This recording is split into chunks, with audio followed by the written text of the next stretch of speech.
students, welcome back to one more video. In today's class we are going to study about Nernst equation. Students, we started this chapter, that is electrochemistry, and we studied many concepts of it. First of all, we studied electrochemical cell, working of it, then we studied salt bridge. After that we studied some applications of salt bridge as well. Then we started with the concept of electrode potential and electrochemical series, feasibility of electrochemical series, and all concepts we have already studied. After that we have studied standard electrode potential. Standard electrode potential condition we know. Whenever we are calculating electrode potential at standard condition, it means 1 molar concentration, 1 bar pressure, and temperature should be 298 Kelvin. But students, whenever we are calculating this electrode potential, it will not be possible for all the electrochemical cell to measure the concentration or to measure the potential at the same concentration given, and for that one we have a Nernst equation. So what is this Nernst equation related, or what this Nernst equation actually represent? This Nernst equation represent the relation between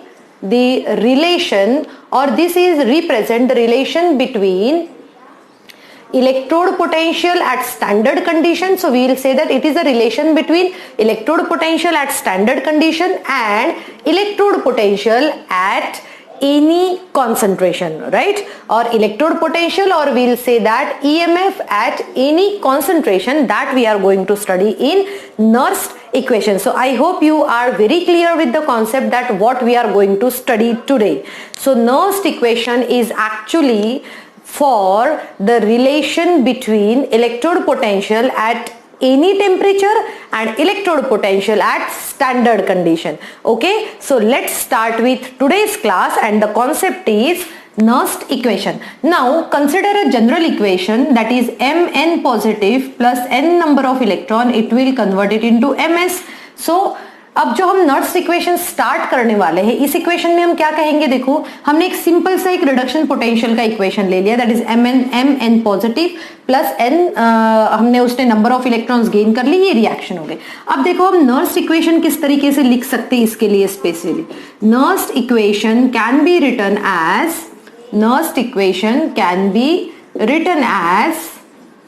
देखो कैसे लिखना है हमें, पहले हमें लिखना है E is equal to E naught minus RT NF ln concentration of Ms and concentration of Mn positive. So ये हो गया है हमारा नर्स्ट इक्वेशन. अब नर्स्ट इक्वेशन में हमने जो जो रिलेशंस यूज करे हैं उसके बारे में देखते हैं कि E क्या है, E naught क्या है. E क्या होता है? E जो है वो है electrode potential at given condition, electrode potential at given condition. और E naught क्या होता है? Electrode potential. Students, I hope आप सभी अपनी अपनी कॉपी में इसको नोट डाउन करके रख रहे हैं ताकि आपको ये प्रॉपरली समझ में आए. Electrode potential at naught given, at standard condition.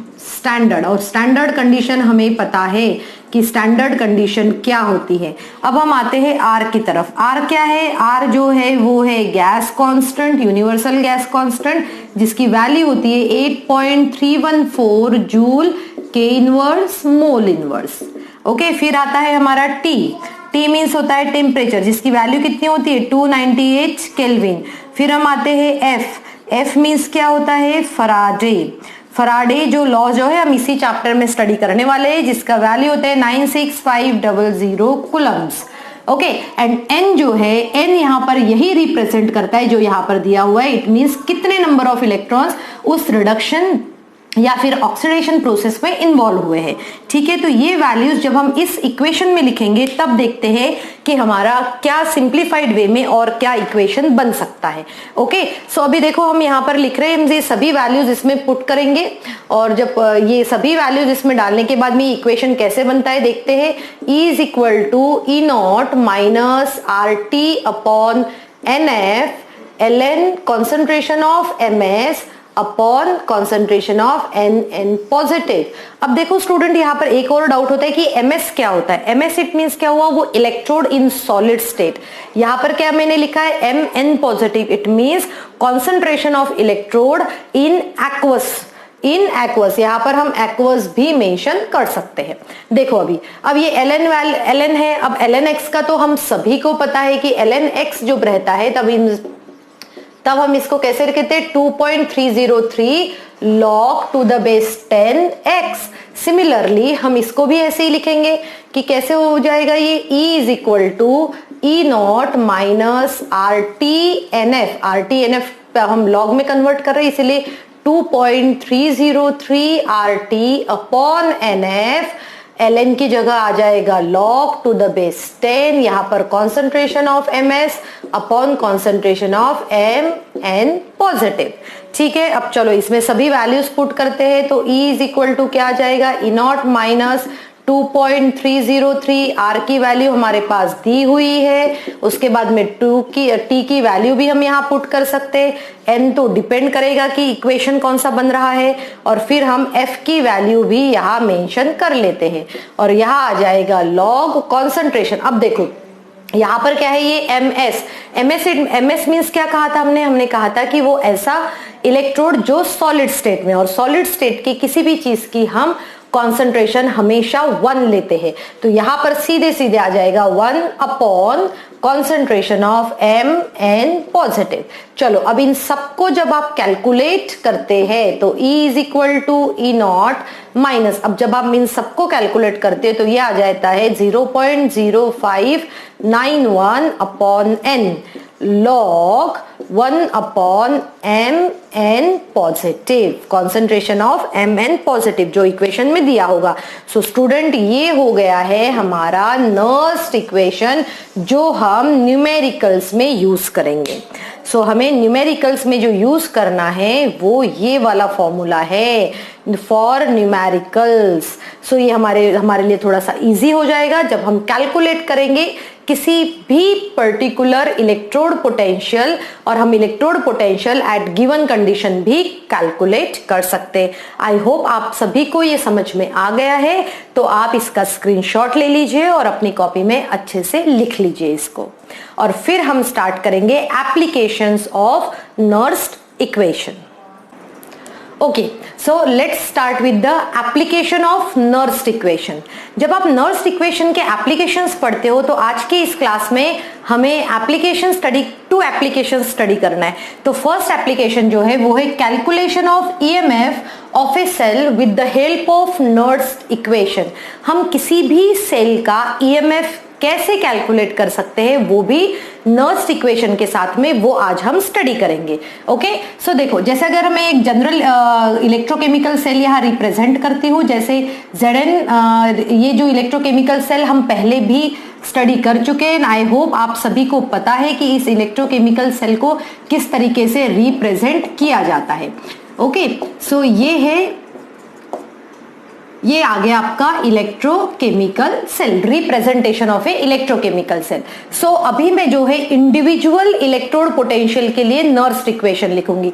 सो पहले मैंने इलेक्ट्रोड पोटेंशियल जो है Zn2 पॉजिटिव और Zn के लिए हमने लिख लिया है। तो जब हम इसको कैसे लिखते हैं, देखो E हमने इलेक्ट्रोड पोटेंशियल निकाला, फिर उसी का स्टैंडर्ड इलेक्ट्रोड पोटेंशियल हम कहेंगे, हम स्टैंडर्ड इलेक्ट्रोड पोटेंशियल लिखेंगे minus 0.0591 upon N log of 1 upon Zn concentration of Zn2 positive, right.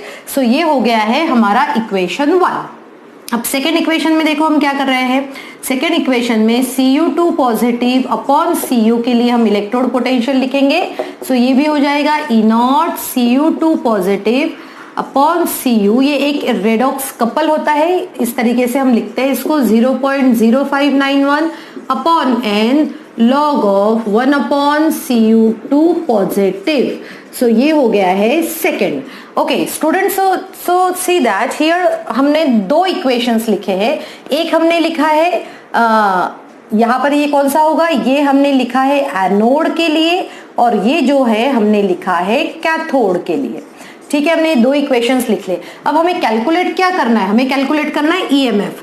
तो ईएमएफ हम कैसे कैलकुलेट करते हैं, देखो EMF of cell, EMF of cell होता है जिसे हम कहते हैं कि यहाँ पर E cathode minus E anode, E cathode minus E anode. It means अब हमें क्या करना पड़ेगा, सेकेंड माइनस फर्स्ट, सेकेंड में से फर्स्ट को सब्सट्रैक्ट करना पड़ेगा। तो चलो लिख लेते हैं। पहले यहाँ पर देखो ईएमएफ की जगह कैसे आ जाएगा, ये E Cu2 positive upon Cu minus E Zn2 positive upon Zn, ठीक है। सो इज इक्वल टू, इससे क्या हो जाएगा, ईएमएफ निकल जाएगा। सेम हम यहाँ पर भी लिख सकते हैं, कैसे लिखेंगे हम, E not Cu2 positive Cu minus 0.0591 upon n log of 1 upon Cu2 positive, फिर माइनस देकर हम ब्रैकेट में लिख सकते हैं ये पूरी वैल्यूज। तो कैसे होगा ये, E not Zn2 positive upon Zn minus 0.0591 upon n log of 1 upon Zn2 positive, concentration of Zn2 positive. So students अब हमें इसको सिंप्लीफाई करना है, ठीक है। जब आप इसको सिंप्लीफाई करोगे, सिंप्लीफाई करने के बाद में हमें पता चल रहा है कि यहाँ पर कुछ वैल्यूज ऐसी है कि जो क्या हो रही है, कांस्टेंट हो रही है, ठीक है। सो आप कांस्टेंट वैल्यूज को निकाल सकते हैं क्या, देखो आप ध्यान से इसको सॉल्व करो। जब आप कंप्लीटली इसको सॉल्व कर लोगे तब आपको एक रिलेशन मिलेगा यहाँ पर, और वो रिलेशन क्या होता है चलो हम करके भी देख लेते हैं, है ना। चलो अब यहाँ पर ये हमने, आप आई होप आप सभी को मैं 1 मिनट का फिर टाइम देती हूँ ताकि आप इसको अपना या तो स्क्रीनशॉट लेके रखिए या फिर इसको एक कॉपी में नोट डाउन करके रखिए। सो आई होप आप सभी ने इसको नोट डाउन कर लिया है। चलो इसको और सिंप्लीफाई कर लेते हैं हम। ये तो क्या हो गया, ये तो ईएमएफ ऑफ ए सेल निकल गया है, ठीक है। सो हम यहाँ पर क्या लिखते हैं, ई सेल। और ये देखो अभी हम कैसे कर रहे हैं, देखो इसको E not Cu2 positive upon Cu minus E not Zn2 positive upon Zn, ये इसको एक ब्रैकेट में ले लेते हैं, minus 0.0591 upon n, and in bracket log of 1 upon Cu2 positive minus log of 1 upon Zn2 positive. Okay, so जब इतना हमने सिंप्लीफाई कर लिया है तो हम फाइनली इसके बाद वाला पोर्शन में यहां लिखती हूं, आप ध्यान से देखिए। इसके बाद वाला पोर्शन कैसे होगा कि E cell is equal to, ये हम ई सेल का निकाल रहे हैं, यहां पर भी क्या आ जाएगा, E not cell, E not cell ये हमने भी निकाला है, E cell is equal to E not cell minus, क्योंकि इसकी भी वैल्यू मतलब ई नॉट सेल ही होता है, माइनस 0.0591 अपॉन n, फिर इसको आपको लॉग्स के फॉर्मूलाज तो पता ही है, तो हम इसको सिंपली डायरेक्टली लिखेंगे, log is Zn2 positive, concentration of Zn2 positive upon concentration of Cu2 positive. और जैसे हमें पता है कि यहाँ पर कॉन्सेंट्रेशन ऑफ Zn2 पॉजिटिव किस इलेक्ट्रोड पे होता है, वो होता है एनोड पे, और इसीलिए हम इसी इक्वेशन को सिंप्लीफाई करके यहाँ पर इस तरीके से लिख सकते हैं, upon n log concentration of anode upon concentration of cathode, concentration of anode upon concentration of cathode। And students जब भी आपको EMF निकालना हो तो आपको ये जो है ये फॉर्मूला आपको यूज करना है, ठीक है। और बहुत बार क्वेश्चन आएंगे, और इस बोर्ड एग्जाम में भी जब आप इसको स्टडी करोगे तो इसके ऊपर क्वेश्चन जो आता है वो डायरेक्टली 3 मार्क्स के लिए आता है। कैसे, क्योंकि आपको ये भी बहुत बार कैलकुलेट करना पड़ता है, कुछ वैल्यूज दी रहती है, हम कंफ्यूज हो जाते हैं कि भाई एनोड पहले आएगा या कैथोड पहले आएगा।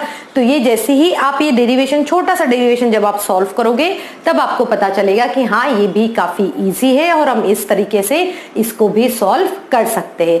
तो चलो अब हम स्टार्ट करते हैं नर्स्ट इक्वेशन का सेकेंड एप्लीकेशन। स्टूडेंट्स तो अभी हम स्टार्ट करने वाले हैं second application of Nernst equation. Nernst equation के साथ में ही हम इक्विलिब्रियम कांस्टेंट को भी कैलकुलेट कर सकते हैं। तो हमने यहाँ सेकेंड एप्लीकेशन क्या लिखा, calculation of equilibrium constant with the help of Nernst equation, with the help of Nernst equation. Nernst equation के हेल्प से हम कैसे कैलकुलेट करते हैं वो अभी हम स्टडी करेंगे। Okay, so student see that हमने एक पहले भी हमने रिएक्शन लिखा था कि जैसे अगर मान के चलो ये Zn plus Cu2 positive will convert it into Zn2 positive plus Cu, ये सॉलिड में होगा, ये भी सॉलिड में होगा, ये एक्वस में है और ये भी एक्वस में है। तो अगर मुझे इस रिएक्शन का इक्विलिब्रियम कांस्टेंट निकालना है, और इक्विलिब्रियम कांस्टेंट हम किस लेटर से डिनोट करते हैं, क्लास 11th का कॉन्सेप्ट है, आप सभी को पता होना चाहिए। ये इक्विलिब्रियम कांस्टेंट जो है कॉन्सेंट्रेशन के टर्म में, तो हम डिनोट करते हैं Kc से। और किस तरीके से करते हैं हम, Kc is equal to concentration of products upon concentration of reactants. Upon concentration हम क्या लेते हैं, कॉन्सेंट्रेशन ऑफ रिएक्टेंट्स, इस तरीके से। अब देखो ध्यान से यहाँ पर जब हम इस कॉन्सेंट्रेशन ले रहे हैं तो हमारे पास Kc इज इक्वल टू क्या है, Zn2 positive upon Cu2 positive. अब देखो यहाँ पर ये सॉलिड है, इसीलिए इसका कॉन्सेंट्रेशन कितना हो जाएगा, 1 हो जाएगा। और हम इसको इक्विलिब्रियम कांस्टेंट को भी हम Kc को इस तरीके से लिख सकते हैं। तो अभी हमने एक इक्वेशन फिर से स्टडी किया था कि ई सेल हम कैसे निकाल सकते हैं। तो हम कैसे निकाल सकते हैं, या फिर फ्रॉम नर्स्ट इक्वेशन हम ये लिख सकते हैं। देखो from Nernst equation E cell is equal to E not cell minus 0.0591 upon N log of, यहाँ पर क्या आता है, एनोड। तो हमने एनोड की जगह हम क्या, हमने ये सीखा था कि concentration of anode upon concentration of cathode. और यहाँ पर इस रिएक्शन में जब आप एनोड और कैथोड को कंपेयर करेंगे तब हमें पता चलता है कि एनोड, इसी रिएक्शन को हम कैसे लिख सकते हैं, E cell is equal to E not cell minus 0.0591 upon N log anode क्या है, एनोड यहाँ पर Zn होता है, so Zn2 positive concentration of that upon Cu2 positive. ठीक है, क्लियर हुआ यहाँ तक के। अब हम देखते हैं कि इसके आगे हम इसको किस तरीके से सॉल्व कर सकते हैं। ओके, सो आगे देखो इसके क्या होगा। अब हमेशा क्या होता है कि एट इक्विलिब्रियम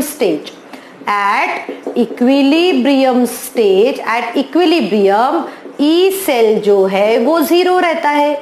ठीक है, सो अब ये इसकी वैल्यू यहाँ पुट करते, देखो 0 is equal to E not cell, यहाँ पर आ जाएगा E not cell 0.0591 upon N log, क्या आ जाएगा यहाँ पर, कॉन्सेंट्रेशन ऑफ Zn2 पॉजिटिव। ये यहाँ पर हम कंपेयर कर सकते हैं, इन दोनों को कंपेयर करो, यहाँ पर हम डायरेक्टली लिख सकते हैं लॉग Kc। और इसको और सिंप्लीफाई वे में करो तो कैसे हो जाएगा, ये E not cell is equal to 0.0591 upon N, और यहाँ आ जाएगा लॉग Kc।